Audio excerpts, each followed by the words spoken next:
এই গরমে দই আমাদের শরীরের জন্য খুবই উপকারী। তাই আজ আপনাদের সঙ্গে শেয়ার করছি দই কাতলা।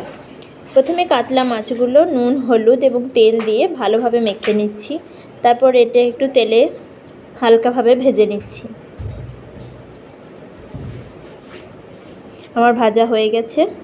এদিকে কাজু, মৌরি এবং পোস্ত এটা আমি একটু ভিজিয়ে রাখছি। তারপর এটা মিক্সচারে একটু মিক্সড করে নেব।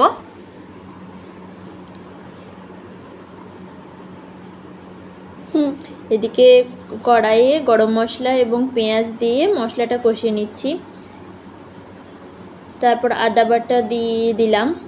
ততক্ষণ এদিকে আমি দইটা একটু ফেটে নিচ্ছি, কারণ দানা দানা থাকলে এটা ভালো লাগবে না। এটা দইটা যতটা ভালো ফাটা হবে ততটাই টেস্টিও হবে এবং ভালোও লাগবে।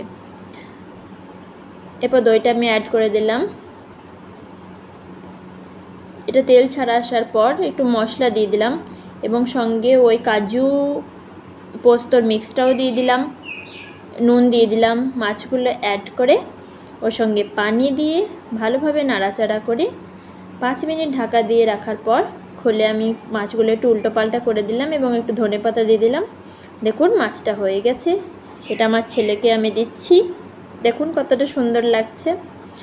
আপনারা ট্রাই করুন, গরমে খুবই ভালো লাগবে, দারুণ টেস্টি। Thank you.